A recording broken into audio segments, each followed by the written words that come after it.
말씀 의지하여 믿음으로 금을 던져 믿는 자에게 능치 못함 없네. 예, 복된 날입니다. 오늘도 말씀과 함께하고 말씀 속에서 힘을 얻는 또 귀한 하루가 되기를 바라겠습니다. 강의를 하다 보니 이제 드디어 10번째 강의를 하게 됐습니다. 자, 오늘 제 10강의 주제를 한번 같이 살펴볼까요? 성경 기록의 목적이 무엇인가?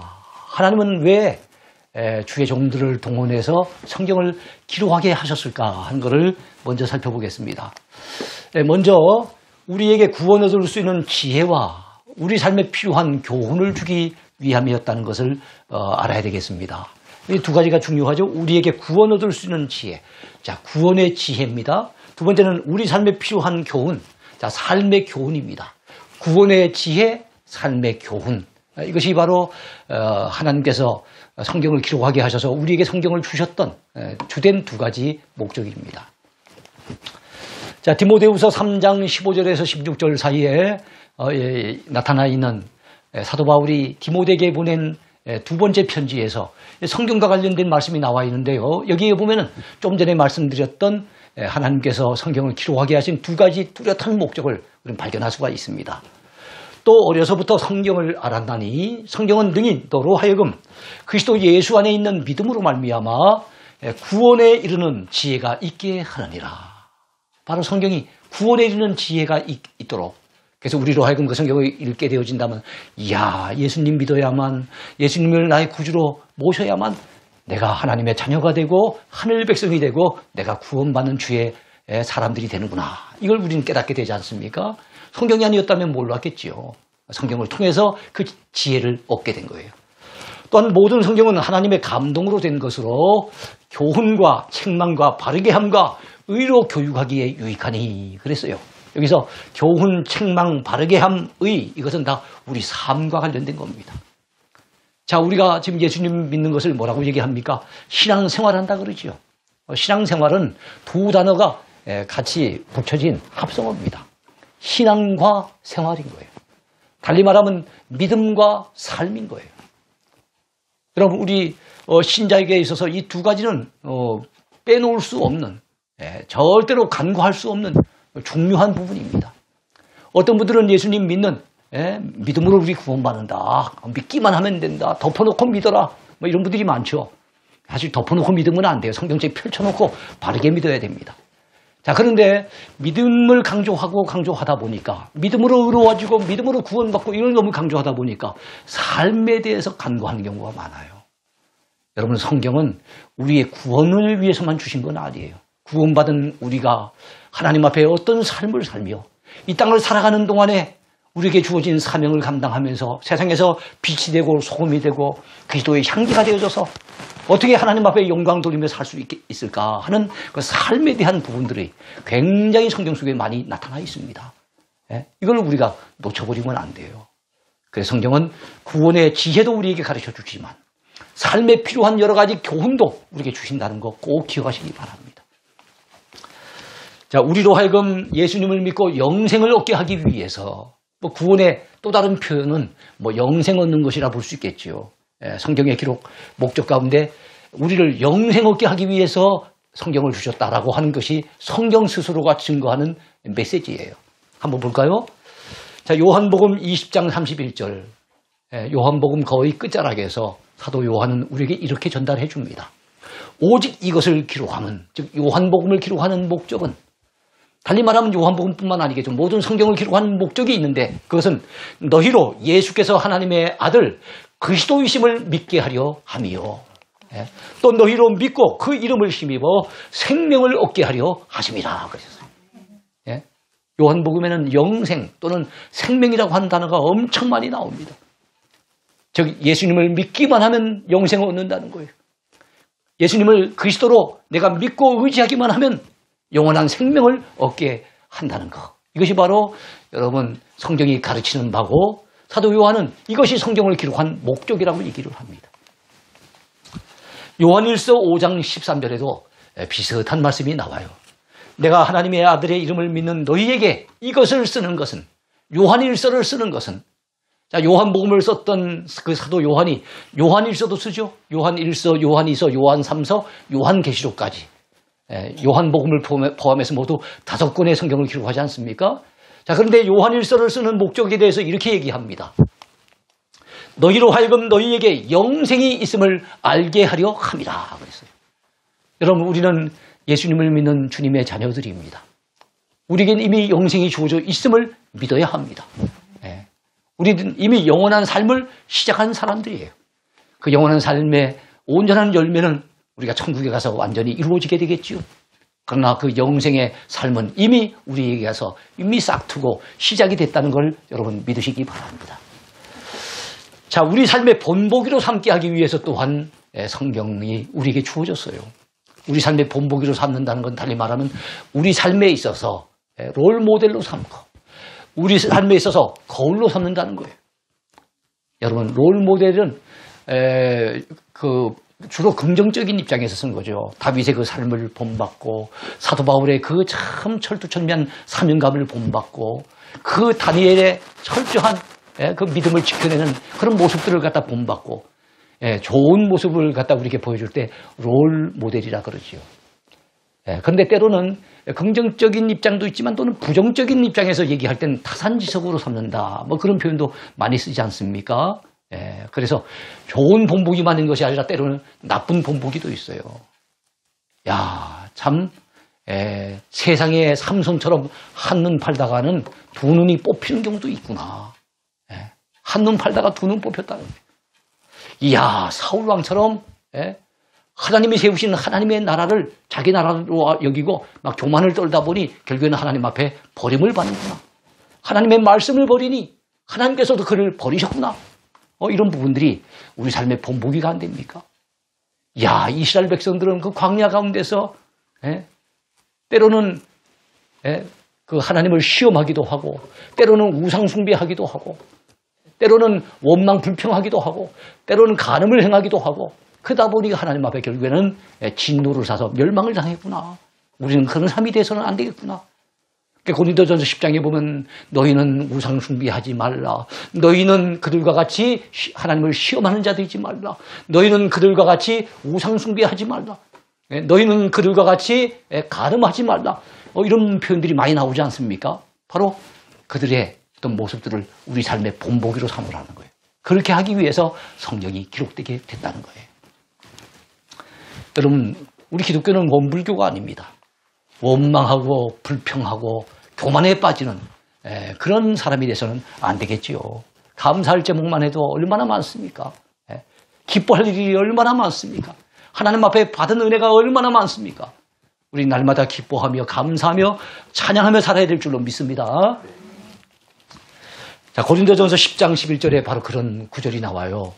그들에게, 자, 고린도전서 10장에 보면 광야 이스라엘 백성들의 얘기를 하는 거예요. 바로 하나님 앞에 우상 숭배하고 하나님을 시험하고 하나님을 원망하고 간음하다가 죽어갔던 그들. 자, 그들에게 일어난 이런 일은 본보기가 되고 또한 말세를 만난 우리를 깨우치기 위하여 기록되었느니라. 만약 성경에 기록이 안 됐다고 한다면 광야의 이스라엘 백성들이 그렇게 범죄 타락하다가 멸망했다는 거 우리가 어떻게 알았겠습니까? 성경이 기록됨으로써 그것을 알게 됐고 배우게 됐고, 이야, 우리는 원망하지 말아야지. 우리는 하나님을 시험하지 말아야지. 우리는 간음하지 말아야지. 우리는 우상숭배하지 말아야지. 이걸 배우게 되는 것 아니겠습니까? 그런 목적으로 하나님은 성경을 기록하게 하신 거예요. 자, 성경을 하나님의 말씀이라고 부르는 까닭이 무엇인지를 한번 살펴보겠습니다. 여러분, 성경을 하나님의 말씀으로 받아들이는 것과 단순하게 어떤 사람의 기록으로만 여기는 그것은 신앙의 태도의 부분인데 우리 인생 자체를 완전히 탈바꿈시킵니다. 성경을 어떤 책으로 받아들이냐에 따라서 우리 신앙 자체가 질이 달라집니다.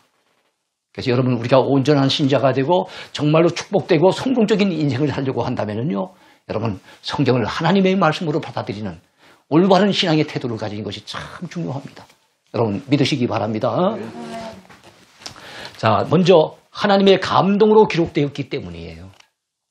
하나님의 감동, 성령의 영감을 주셔서 기록했기 때문에, 그래서 성경을 여러분 하나님의 말씀이라고 하는 거예요. 여러분, 설교를 은혜롭지 못하게 하는 목사님과 할아버지가 세상을 떠나시고 혼자 사는 할머니의 공통점이 있다고 그러죠. 그 공통점이 뭡니까? 영감이 없다고 하는 거죠. 여러분 그런 얘기 한번 들어보셨습니까? 그래요. 영감이 없으면 안 되죠. 자, 그런데 성경은 바로 영감된, 다시 말한다면 하나님의 감동으로 기록된 그런 말씀이에요. 인간으로는 도무지 알 수 없는 하나님의 비밀과 하늘의 보화가 가득 차 있기 때문에 그래서 성경을 하나님의 말씀이라고 하는 거예요. 여러분, 저 하늘에 속한 비밀이에요. 하나님만 아시고 하나님이 계시해서 우리에게 알려주셔야만 알 수 있지, 이 땅에 발 디디고 사는 인생으로서는 도무지 알 수 없는 그 하늘의 신비한 보화들이 성경 속에 가득히 담겨 있어요. 그러니까 그게 하나님의 말씀이라고 하는 분명한 증거가 아니겠습니까? 또한 이미 어제 강의에서도 말씀드렸지만 성경은 참 다양성이 있어요. 참 오랜 세월, 1600년이라고 하는 오랜 세월에 걸쳐서 기록이 됐고 40명이 넘는 다양한 직업을 가진 사람들이 다양한 문화 속에, 다양한 삶의 환경 속에서 기록을 했는데도 불구하고 그것이 완벽한 통일성을 이루는 거, 그걸 보면서 이야, 이거는 사람의 작품이 아니구나. 비록 사람을 통해서, 사람을 하나님이 사용해서 기록하게 하셨지만 그 배후의 원저자는 한 분 하나님, 그 배후에서 그 성경을 기록하도록 연출하신 연출자는 한 분 하나님이시구나 하는 것을 우리는 깨닫게 돼요. 그래서 성경을 하나님의 말씀으로 우리는 믿고 받아들이고 있는 것입니다. 여러분 믿으시나요? 네. 또 성경이 기록되고 보존되고 전달되는 과정이 기적적으로 이루어졌기 때문에 여러분 어떻게 해서 이게 참 모세오경 같으면 3,500년 전에 말씀 아니겠습니까? 우리나라 3,500년 전 같으면요 고조선 시대입니다. 고조선 시대에 무슨 글을 우리가 지금 남겨져 있다고 한다면 이건 뭐 국보 중에 국보겠지요. 그렇지 않겠습니까? 수천 년 된 기록이 남아있다는 거, 수천 년 된 무슨 문화재 하나 남아있는 것도 이건 대단한 것인데 그 당시에 기록이 남아있다는 거, 이건 참 불가능한 일입니다. 근데 여러분 수천 년 전의 기록이 아직도 보존되어 있고 그것이 또한 여러 나라 말로 번역이 되고 그리고 그것이 기적적인 역사로 우리에게까지 전달이 돼서 오늘 대한민국에 살고 있는 저와 여러분들의 손에까지 성경이 등져 있다는 거. 이야, 이것은 하나님의 강력한 배후의 역사가 아니라고 한다면 불가능한 거예요. 하나님께서도 마틴 루터가 성경을 갖다 기록하기 그 이전에 그 구텐베르크라고 하는 사람을 갖다가 다 미리 준비시켜가지고 그 활판 인쇄소를 미리 개발하게 하셔서 성경을 수천 권을 갖다가 수천 권씩을 갖다가 그것도 여러 차례 찍어내가지고 곳곳마다 성경을 갖다 전달해서 그래서 야, 그 당시 교회가 잘못된 것을 백성들로 하여금 깨우쳐서 종교개혁이 성공하도록 교회가 새로워지도록 역사하신 거, 이게 우연이겠습니까? 여러분, 백홍준의 그 녹군 성경을 갖다가 성경이 압록강을 갖다 건너는 데 있어서 성경 빼앗기지 않냐고 무사히 건너게 하기 위해서 하나님께서 새벽에 환상 속에서 그 녹군 성경을 보여주가지고 그래서 여러분 성경을 무사히 가지고서 자기 고향 땅에 와서 복음을 전하게 된 것, 왜 우연이겠습니까? 한 목동이 잃어버린 양을 갖다 찾아 헤매다가 근데 나중에 2000년 전에 사본을 갖다 우연히 발견되는데 사람이 봤을 땐 우연이지만 아니에요. 그건 필연적으로 발견되도록 하나님의 배후에서 역사하신 겁니다. 이 모든 것은 기적이에요. 왜 그런 기적을 보여주셨을까요? 바로 성경이 하나님의 말씀이라고 하는 분명한 증거입니다. 또 여러분 성경에 얼마나 많은 예언이 나와 있는지 몰라요. 구약의 예언들은 예수 그리스도를 통해서 거의가 다 이루어졌고 신약시대 때 예언들도 여러분 지나간 2000년 역사 속에 거의 다 이루어졌어요. 예수님의 재림을 비롯한 극히 일부만 이루어지지 않았을 뿐 그것도 앞으로는 이루어지겠지요. 그래서 성경에 수없이 많은 그 예언들이 그대로 성취되는 걸 보면 이야, 이게 사람의 예언이라면 어떻게 이렇게 될 수 있을 것인가. 바로 여러분 성경의 예언이 그대로 성취된 신적인 권위, 이걸 보니까 성경이 하나님의 말씀에 틀림없구나. 우리는 이것을 깨닫게 되고 그렇게 받아들이게 되는 겁니다. 여러분들도 믿으시죠? 네. 또한 여러분 성경의 역사적인 사실 또는 지리적 사실들이 얼마나 정확성을 띠고 있는지 얼마나 진실된 말씀인지 그걸 통해서 야, 이건 틀림없이 하나님의 말씀이구나 하는 것을 알 수가 있어요. 소설 같은 걸 한번 보세요. 소설 같은 내용들을 보면은요, 그건 다 허구가 아닙니까? 대다수가 보면. 어떤 역사적인 고증이 밑바탕이 된 것도 있지만 대다수가 허구적인 내용이잖아요. 우리가 역사는 정확하게 우리가 더 정확한 것이라고 우리가 받아들이고 있습니다만 아니에요. 역사는 성자의 것입니다. 여러분, 역사 속에서 그 이전 나라가 멸망을 하고 그 새로운 그 어떤 왕조가 출현을 하게 될 때 그 이전의 역사는 새로운 왕조의 관점에서 자기들이 유리한 방식으로 갖다가 그렇게 기록을 합니다.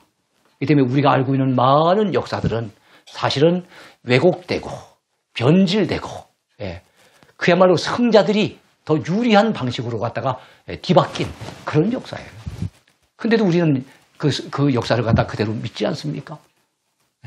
근데 성경의 역사는 그렇지 않아요. 아주 정확하고 아주 진실되게 그 역사적인 내용들이 그 지리적인 사실들이 그대로 된 것을 보면서 이야, 이건 하나님의 말씀이 틀림없구나 하는 것을 우리는 깨닫게 되는 것입니다. 또한 성경은 오래된 기록인데도 불구하고 현대인에게 살아서 생생하게 역사하기 때문에 그래서 성경은 하나님의 말씀으로 우리는 믿고 받아들이는 겁니다. 저는 어제 신문도 잘 안 읽어요. 신문은 말 그대로 참 새로운 소식이 전달돼야만 그게 신문인데 그렇지 않습니까? 이미 어제 얘기만 하더라도 이미 흘러간 과거가 되어버렸어요. 그러니까 우리에게는 크게 관심을 끌 수 있는 내용이 별로 없습니다. 아무리 좋은 책들도 여러분 이미 과거의 기록이 같으면 그렇게 뭐 우리한테 중요하게 여겨지지 않아요. 근데 성경은 수천 년 전 얘기인데 여러분 현대를 살아가고 있는 우리들에게도 정말로 생생하게 살아 역사하며 오늘도 우리에게 엄청난 영향력을 끼치고 여러분 오늘 그 말씀을 읽다가 눈물을 쏟는 사람, 그 말씀을 읽다가 가슴이 뜨거워지는 사람, 그 말씀을 읽다가 인생이 뒤바뀌는 사람, 그 말씀을 듣다가 절망 가운데서 다시 되살아나서 큰 소망을 품은 사람, 그 말씀을 듣다가 용기를 얻어서 인생을 갖다 새롭게 출발해서 성공한 사람, 그 말씀을 듣다가 정말 그 말씀을 읽다가 변화되어져 갖고 깡패가 변하여 목회자가 되고 도둑질하던 사람이 변하여서 집사가 되고 장로가 되고 여러분 오늘날도 살아서 생생하게 역사하는 걸 보면은 정말 이게 하나님의 말씀이 틀림없다는 걸 우리 깨닫게 되지 않습니까? 우리가 잘 아는 이승만 대통령 그리고 그 당시 또 월남 이상재 선생 참 우리나라에 앞장섰던 민족 지도자들 아니었습니까? 그들이 감옥 속에서 성경을 접하게 돼요. 그래서 그들이 정말로 민족을 위해서 큰 일을 감당하는 그런 사람으로 탈바꿈되잖아요. 자, 그런 걸 보면은, 이야, 우리가 지금 한 2주 전이었던가요? 그때는, 사실은 그 성경 말씀에 영향을 받은, 그래서 이 땅을 살아가는 동안에 위인이 된 훌륭한 분들이 성경을 어떻게 평가하는지 우린 같이 살펴봤잖아요. 시간 관계 때문에 충분하게 다 소개는 못했지만, 정말로 인류 역사에 정말 아름다운 발자취를 남긴 참 귀한 그 위인들이 바로 성경 말씀을 통해서 그들의 삶을 그렇게 복되게 만든 거예요. 그런 걸 보면 그 수천 년 된 기록인데 어떻게 우리 현대를 살아가는 우리에게 지금도 생생하게 역사하고 있습니까? 그걸 보면 야 이건 인간의 기록이 아니라는 거예요. 이건 하나님의 말씀이 틀림없다는 걸 우리는 깨닫게 되는 거예요. 이런 깨달음이 여러분 모두에게 있어지게 되기를 축원합니다. 자, 끝으로 오늘 마지막 주제인데요. 성경을 읽고 배우는 바른 태도가 무엇인지를 살펴보겠습니다. 여러분 매사의 태도가 참 중요해요. 태도가. 사람의 삶의 마음의 태도에 따라서 모든 것이 달라져요. 똑같은 여러분 그 풀을 뜯어 먹어도 뱀은 독을 쏟아냅니다. 근데 여러분 젖소는 우리가 마실 수 있는 그 맛있는 우유를 냅니다. 똑같이 감옥에 갇혔는데 어떤 사람은 폐인이 됩니다. 어떤 사람은 시인이 돼요. 그 감옥 속에서 참 진짜 심금을 울리는 그런 멋진 시를 만드는 그 시를 쓴 시인이 되기도 해요. 똑같은 환경 속에 있지만 그 사람의 마음의 태도가 어떠냐에 따라서 그의 인생이 달라지는 거예요. 똑같이 주일날 교회에 와서 설교를 들어도 어떤 자세로 듣느냐에 따라서 어떤 사람은 은혜를 받고 힘을 얻고 그 가슴이 뜨거워져서 삶이 새로워져서 돌아가는 반면에 어떤 사람은 졸다가 정말 아무 의미를 찾지도 못하고 그렇게 돌아가는 사람들도 있지 않습니까? 마음의 태도가 중요해요. 야구 선수가 여러분 어떤 자세로 갔다가 이 배트를 휘두르느냐에 따라서 그의 성적이 달라지는 거예요. 그 성적이 떨어지는 사람들은 가장 기초적인 거, 그 배트를 갖다 휘두르는 거, 그거부터 다시 하지 않습니까? 이승엽 같은 한때 우리나라의 최고의 야구 선수도 보면 늘 그 기초적인 훈련을 갖다 하는 걸 보면 그 마음의 자세가 얼마나 중요하냐, 몸의 자세가 얼마나 중요하냐 하는 것을 알 수 있어요. 그래서 야구는 몸의 자세가 중요한 것처럼 성경을 대하는 우리의 태도는 마음의 자세가 중요하다는 것을 알아야 됩니다. 어떤 마음으로 우리가 말씀을 듣고 배워야 될까요? 사람의 가르침이 아닌 하나님의 말씀으로 믿고 읽어야 된다는 거예요. 그래야만 은혜가 되고 그래야만 그 말씀이 우리 속에서 꿈틀거리며 역사한다는 겁니다. 데살로니가전서 2장 13절에 보면 이런 말씀이 나와요. 너희가 우리에게 들은 바 하나님의 말씀을 받을 때 사람의 말로 받지 아니하고 하나님의 말씀으로 받음이니 진실로 그러하다. 이 말씀이 또한 너희 믿는 자 가운데에서 역사하느니라 그랬어요. 그렇습니다. 사도 바울이 전해주는 메시지를 데살로니가 성도들이 들었을 때 여러분 사람의 말로 받지 않았어요. 바울의 입을 통해서 전달되는 말씀이지만 하나님의 말씀으로 그들이 받아들였더니 그 말씀이 그들 속에서 살아서 꿈틀거리며 역사해서 데살로니가 교회 성도들이 정말 주변의 사방에 아주 좋은 소문을 퍼지는, 그리고 믿는 자들의 본이 되는 그런 선한 영향력을 끼치는 교회로 성장할 수가 있었던 것을 우리는 알고 있습니다. 또한 여러분 말씀을 사모하는 마음으로 읽고 배워야 됩니다. 시편 119편 131절, 시편 119편을 기록한 그 시인은 이렇게 고백합니다. 내가 주의 계명들을 사모함으로 입을 열고 헐떡거렸나이다. 여러분들 혹시 강아지를 키워본 경험이 있잖아요. 밖에 나갔다가 주인이 들어오면은 배가 고파가지고 주인을 쫄쫄 따라다닙니다. 주인의 손만 쳐다보죠. 그 주인이 그 주는 그 먹을 거를 그걸 기다리고 있는 거예요. 그랬을 때 여러분 강아지한테 그 먹이를 주기 위해서 이렇게 막 준비하면은 이 강아지가 말이면 입을 갖다 혀를 꺼내놓고 헐떡거리면서 펄쩍펄쩍 뛰면서 얼마나 사모합니까? 그래서 마틴 루터는 그런 얘기를 했어요. 나는 때때로 내가 키우는 개보다도 못한 것 같다. 정말로 이 개가 주인된 나를 향해서 막 사모하는 그런 마음으로 내가 내 주인 되시는 하나님 앞에 사모함으로 나간다면 내가 얼마나 하나님 앞에 신실한 믿음으로 설 수 있을 것인가. 그런 고백을 한 바가 있어요. 여러분 그렇습니다. 사모하는 마음으로 말씀을 들어야 됩니다. 사도행전 17장 11절에 보면 베레아에 있는 사람들은 데살로니가에 있는 사람들보다 더 너그러워서, 자 아까 데살로니가에 있는 사람들은 하나님의 말씀을 굉장히 사모한다 그랬지요. 특별히 사람의 말로 받지 아니하고 하나님의 말씀으로 받았다 그랬어요. 근데 그들보다 여러분 더 너그러워서, 자 너그럽다는 의미가 뭔지 이제 뒤를 봅시다. 간절한 마음으로 말씀을 받고 이것이 그러한가 하여 날마다 성경을 상고했다는 거예요. 말씀을 들을 때 간절한 말씀으로 그 말씀을 듣고 난 다음에 정말로 그러한가 싶어가지고 성경을 상고했다는 거예요. 여러분 지금도 이 동영상 강의를 들으시면서 어떤 분들은 그 내용을 막 적으려고 하는 분들도 있어요. 그리고 한 번 듣고 또 두 번 들어가면서 정말 그 말씀을 내게 완전히 간직하려고 몸부림치는 그런 분들이 있는 것을 봅니다. 그런 마음으로 듣는 것과 그냥 어떤 강의가 싶어서 대충 그냥 지나가는 그런 태도하고는 벌써 여러분 결과가 다르겠죠. 이왕 올 한 해 우리가 말씀을 가까이 하기로 마음 먹고 우리가 강의를 찍기도 하고 여러분이 듣기도 하시니 올 한 해는 어찌하든지 사모하는 마음으로 하나님 앞에 나가십시다. 사모하는 마음으로 말씀을 여러분 가까이 하는 저와 여러분 모두가 됐으면 좋겠습니다. 또한 온유하고 겸손한 마음으로 말씀을 받아야 됩니다. 하나님은 은혜를 베푸시잖아요. 근데 아무에게나 은혜를 베푸십니까? 아니에요. 하나님은 교만한 자를 물리치시고 겸손한 자에게 은혜를 베푸신다 그랬어요. 그렇습니다. 물이 낮은 곳으로 흘러 들어가듯이 하나님의 은혜는 낮아진 심령으로 흘러 들어갑니다. 여러분 물이 낮은 곳으로 흐르지 아니하고 위로 솟구치는 물 보셨어요? 물론 있긴 해요. 어떤 물이겠습니까? 분수죠, 분수. 분수물은 위로 솟구칩니다. 자기 분수 모르고 위로 솟구치고 있는 거예요. 일반적으로 그 물은 낮은 곳으로 흘러 들어가는 것이 마땅한 것처럼 우리 모두 겸손한 마음, 또 온유한 마음은 정말 거친 마음, 어떤 잘못된 마음이 아니고 어떤 강팍한 심령이 아니고 정말로 하나님의 말씀을 갖다가 부드러운 마음으로 또한 우리가 받아들여야 되지 않겠습니까? 그런 마음으로 받을 때 우리가 말씀의 은혜를 받는 거예요.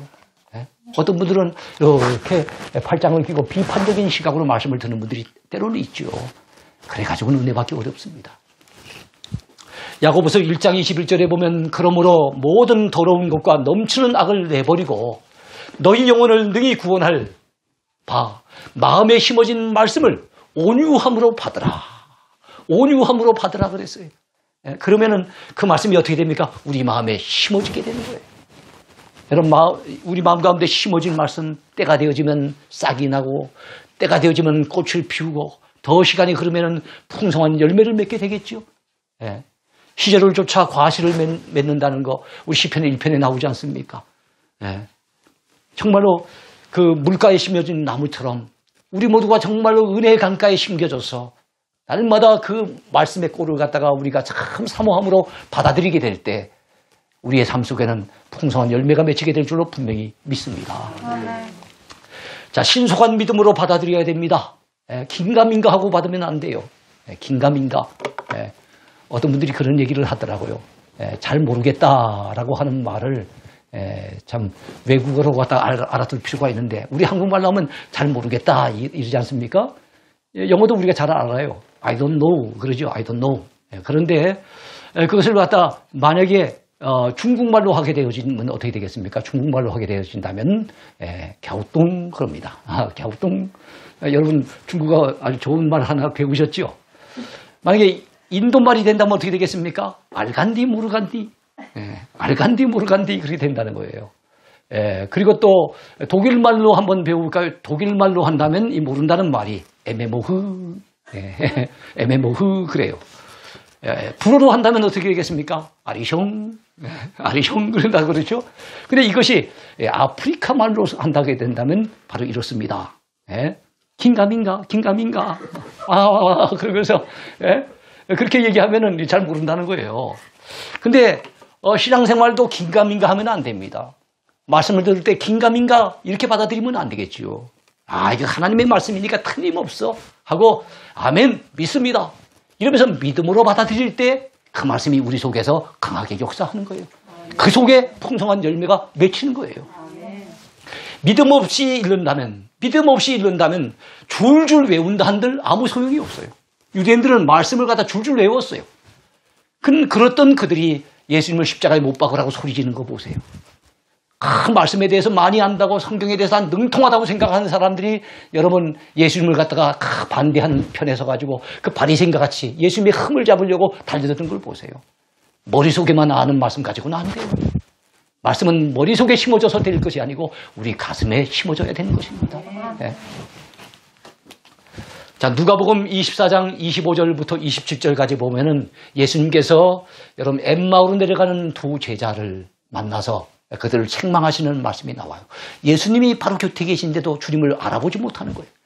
그러면서 이런 얘기를 합니다. 이르시되 미련하고 선지자들이 말한 모든 것을 마음에 더디 믿는 자들이여. 그리스도가 이런 고난을 받고 자기의 영광에 들어가야 할 것이 아니냐 하시고 이에 모세와 모든 선지자의 글로 시작하여 모든 성경에 쓴 바 자기에 관한 것을 자세히 설명하시니라 그랬어요. 구약성경 많이 알고 있어요. 거기 보면 메시아가 오면 고난당하신다는 것도 이사야 선지자를 비롯해서 많은 분들이 기록을 해놓았어요. 심지어는 다윗 같은 사람도 시편에서 여러 차례 그렇게 기록을 하고 있습니다. 근데 그것을 갖다 수없이 많이 읽었고 심지어는 애우기까지 하지만은 예수님이 십자가 고난 당하신 것을 보고 낙심이 돼가지고 좌절해가지고 주님을 떠나서 도망치듯이 엠마오로 내려가는 시름에 잠긴 그 두 제자를 향해서 주님은 안타까운 듯이 이런 말씀을 하신 거예요. 사도행전 13장 27절 보세요. 안식일마다 외우는 바 선지자들의 말을 알지 못함으로라고 얘기를 해요. 그렇습니다. 안식일마다 외워요. 구약성경 율법의 말씀을 많이 외워요. 선지자들의 또 글도 많이 외웁니다. 그런데도 선지자들이 전하는 그 메시지의 핵심이 무엇인지 알지 못하고 놓치고 있으므로 많은 유대인들이 오히려 그리스도의 대적자가 되어서 주님의 반대편에 서는 걸 보면 이방인들은 정말 환영하면서 복음을 받아들이는데 유대인들은 오히려 복음을 배척하고 예수 믿는 신자들을 갖다가 박해를 하는 걸 보면 이야, 이거 참 머리로만 알아서는 되는 문제가 아니구나 하는 것을 우리는 깨닫게 됩니다. 히브리서 4장 2절 하반절에 보면 들은 바 그 말씀이 그들에게 유익하지 못한 것은 듣는 자가 믿음과 결부시키지 아니함이라 그랬어요. 우리가 말씀을 들을 때 믿음으로 들어야 돼요. 그래야만 우리 영혼이 유익이 되고 그래야만 그 말씀이 우리 속에서 살아서 꿈틀거리면서 놀라운 역사가 나타나게 되는 것입니다. 또한 지키고자 하는 자세를 가지고 읽어야 됩니다. 지금 여러분 우리가 성경 말씀 열심히 배우고 있습니다만은 우리 머리를 크게 키우기 위해서 성경적인 지식이나 늘려가기 위해서 남들한테 성경 내가 좀 많이 알고 있는 것처럼 나 자신을 드러내기 위한 목적으로 이렇게 듣는 분은 없으리라고 생각합니다. 여러분 만약 그런 목적으로 성경 공부한다면 아무 의미가 없어요. 우리가 말씀을 배우는 이유, 말씀을 읽고 듣는 이유 다른 거 없습니다. 그 말씀대로 지켜 행함으로 하나님께는 영광을 돌리고 우리 자신은 이 땅에서는 하나님 앞에 복을 받는 그런 삶을 살고 언젠가 하나님 앞에 서는 그날 하나님이 예비하신 놀라운 그 상을 우리가 받기 위해서 그런 복된 삶을 살기 위해서 우리는 이 말씀을 듣고 배우는 것 아니겠습니까? 그래서 지키고자 하는 마음 이게 대단히 중요해요. 한 귀로 듣고 한 귀로 흘린다는 건 정말로 아무 의미가 없다는 거 우리가 꼭 기억했으면 좋겠습니다. 그래서 마태복음 7장 24절에 예수님께서 여러분 그 산상수훈의 맨 마지막 부분에서 이렇게 말씀하세요. 그러므로 누구든지 나의 이 말을 듣고 행하는 자는 그 집을 반석 위에 지은 지혜로운 사람 같으리니 그랬어요. 그러나 들어도 행치 아니한 사람은 모래 위에 집을 짓는 그 어리석은 사람과 같다고 주님은 분명히 경고하셨습니다.